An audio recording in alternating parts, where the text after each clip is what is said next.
আসসালামু আলাইকুম, সবাই নিশ্চয়ই ভালো আছেন। আলহামদুলিল্লাহ আমরাও ভালো আছি। আর এই ঢাকা শহর, ব্যস্ততম ঢাকা শহর আর ব্যস্ততম এলাকা থেকে আপনাদের স্বাগতম জানাই।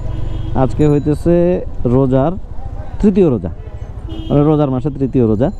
সবাইকে রমজানুল মুবারক। একটু লেট হয়েছে, বাট লেট করেই নাইলে শুরু করলাম, অসুবিধা কোথায়? আপনি আর আমিই তো, মানে আপনারা আর আমিই তো।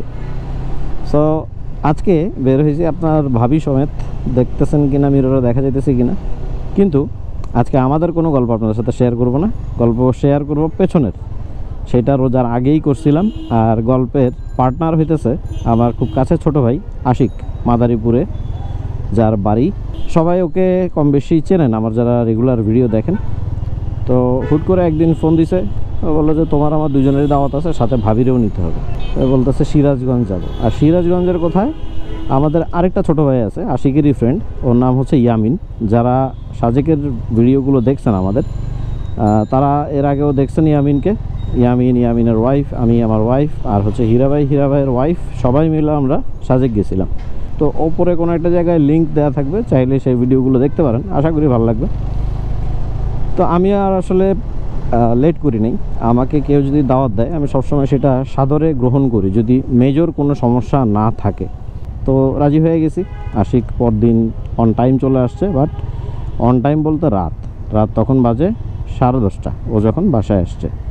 তো আমরা বাইক নিব না এরকম একটা প্ল্যান, বাইক ছাড়াই গেলাম, কিন্তু গেলাম গাড়িতে। আর গাড়িতে ঢিলা ঢালা আস্তে ধীরে ঘুরতে ফিরতে যাইতে বন জঙ্গলের মাঝখান দিয়া পর্যন্ত গেছি। দেখি লেট হয়ে গেছে। আমরা পথিমধ্যে একটু ব্রেক দিয়ে চাটা খাইছি, কিন্তু এই যে ক্লিপগুলো, একটা ক্লিপও আপনাদের সাথে শেয়ার করার কোনো সুযোগ নাই। তার কারণ হচ্ছে এই ক্লিপগুলো আমার নষ্ট হয়ে গেছে। তো এরপর থেকে কিছু ক্লিপ আছে, ওগুলোই আপনাদের সাথে শেয়ার করতে থাকবো।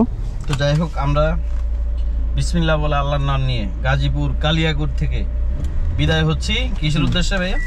ইয়ামিনদের বাড়ির উদ্দেশ্যে। আর ইয়ামিনের জন্য এই যে পার্সেল। কি পার্সেল নিছো ভাইয়া? ওই যে কি জানো, আমরা প্যাটিস নিছি না? প্যাটিস, হ্যাঁ, খাওয়াইয়া যাতে একটু মোটাটা বানানো যায়।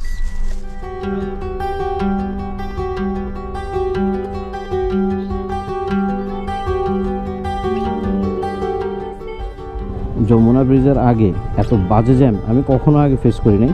ওই দিন প্রায় 1.5 ঘন্টা একই জায়গায় স্টাক হয়ে বসেছিলাম। আমরা আশেপাশে দেখলাম বেশ কুয়াশা, মানে একটু ভয় পাইতেছিলাম। আর যখন একটু গ্লাসটা খুলছি, এই ঠান্ডা ভয়ানক লেভেলের ঠান্ডা, অথচ ঢাকায় কিন্তু তখন পুরোপুরি গরম। একটু অবাক হয়েছি, কিন্তু এনজয় করতেছিলাম। আর ভয় পাইতেছিলাম এই ভাইবা যে এত ঠান্ডার মধ্যে যেহেতু ভারী কোনো কিছু আনি নাই, আল্লাহ জানে বাকি সময়গুলো কীভাবে কাটে। তারপরেও আমরা যখন বেলকুচির দিকে ঢুকতেছি সায়দাবাদ মোড় থেকে, ভেতরের পরিবেশগুলো এত সুন্দর লাগছে, খুব ভালো লাগতেছিল, মানে অসাধারণ ভালো লাগতেছিল, অসাধারণ লেভেলের ভালো লাগা। যাই হোক, এনজয় করতে করতে আমরা যখন বেলকুচি যাই, তখন বাজতেছে মনে হয় সকাল 7:30। একটু গ্রাম্য চা গাভীর দুধের, আর হইতেছে বনরুটি, কিন্তু সেটা আগুনে ঝলসায়া দিছে। তো খেয়ে দিয়ে আমরা চলে গেলাম ইয়ামিনদের বাসায়। আর ইয়ামিনদের বাসায় মূলত আসার 2টা কারণ। সেটা হইতেছে ওদের নতুন বাসার কাজ চলতেছিল। তো ট্যুরের সময় আমাকে বলছিল যে ভাই আপনাকে আর ভাবিকে দাওয়াত, বাসায় যখন উঠবো আপনাদের দাওয়াত দিলে চলে আসবেন। আমরা চলে আসছি। আর আরেকটা হইতেছে ওদের বিজনেসের হালকাতা। এই হালকাতা অনেক বড় করে আমি কখনোই যাই নাই এর আগে। আশিক বলতেছিল যে ভাই ওদের হালকাতা খুবই বড় সড়ো লেভেলের হয়। তাই আমি ভাবলাম যে এবার সেটা বাস্তবেই দেখব। তো মিলাদ বেসিক্যালি ছিল 2টা। আমরা প্রথম মিলাদ শেষ করছি দোকানের। রাজেশের দিন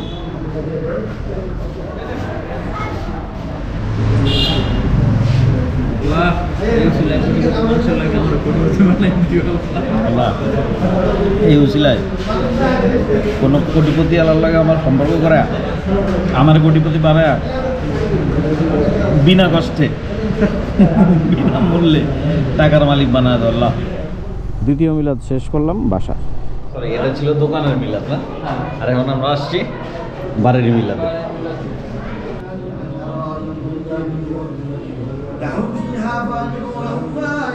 দেন আমার তো ঘুমে টোটালি অবস্থা খারাপ। বিছানা আমাকে টানতেছে আর বলতেছে আয় আয়, আর কত দাঁড়ায় থাকবি, আর কত হাঁটাহাঁটি করবি, আয় একটু দুপ করে পর পুরো একটা ঘুম দে।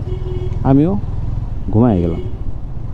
তো আমি যখন ঘুম থেকে উঠি তখন বাজতেছে দুপুর 2টার একটু কম, হয়তো বা 2টা বাজে নাই। বাট আশিক তার ঘন্টাখানেক আগে থেকেই জাগ না, সে অনেক হেল্প করছে, অনেক কাজ করছে। কিন্তু আমি চিন্তা করলাম যেহেতু আমাদের আবার ব্যাক করতে হবে, সেটা আজকে হোক বা কালকে হোক, যদি প্রপার ঘুম না হয় তাহলে আবার গাড়ি চালা ফিরতে আমাদের অনেক অসুবিধা হয়ে যাবে। তো আমি একটু রেস্ট বেশি সময় নেই যাতে সমস্যাটা ওভারকাম করা যায়। এরপরে উঠে মেহমানদের একটু খাওয়া দাওয়াতে হেল্প করলাম। তো যেহেতু হালকাথার প্রোগ্রাম বা ব্যবসার সাথে রিলেটেড মানুষজন আসছে, আমরা ভাবলাম আমরা এখানে না বসি, বেটার আমরা আমাদের মতো করে দোতলায় বসি, যেখানে অন্যান্য সাধারণ মানুষজন বা অন্যান্য ব্যবসায়ীরা আসছিল, ওনারা খাইছিল। তো আমরা সেখানে যে আমাদের সব ভাই ব্রাদার, আর সব ভাই ব্রাদার বলতে এখানে অনেকেই আমার সাথে আজকের না অনেক আগের থেকেই সম্পর্ক, শুধুমাত্র ট্যুরের কারণে, ইয়ামিন আর আশিকের কারণে সব ভাই ব্রাদার মিলে আমরা খাওয়া দাওয়া করলাম। আর খাবার তো একের ক ছিল, একের ক। তার কারণ দেশগ্রামে আসলে আমরা নর্মালি লাকড়ির চুলাই খাই, আর লাকড়ির চুলা কিন্তু টেস্ট হয় অন্য লেভেলের। সেই লেভেলের প্রিপারেশন ছিল, গরু জবাই করছে, 4-5 ধরনের মাছ করছে, ভেজিটেবল করছে, দেশি মুরগি করছে। আমরা আমাদের মতো করে যতটুকু খাওয়ার অতটুকু খাইছি, আর খাবার অতুলনীয় ছিল। যদিও বাবুর্চি রান্না করছে, বাট বেশ মজা ছিল। তবে সবচেয়ে বেশি মজা লাগছে সিরাজগঞ্জের দই। ভাই আমার খাওয়া এখন পর্যন্ত বেস্ট কোনো দই, আসলেই তাই ভাই। ওই দইটা আমার এখনও মুখে লেগে আছে, মাথা নষ্ট একটা দই। তো খাবার দাবার শেষ করে একটু বসে আড্ডা দিয়ে আমরা প্ল্যান করি যে আমরা চায়নাবাদ যাব।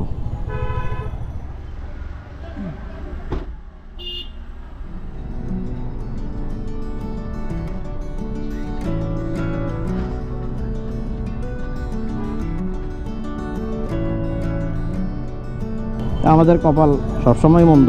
চায়নাবাদের জন্য যখন আমরা প্রিপারেশন নিতেছি তখন অলরেডি সূর্য ডুবু ডুবু ভাব।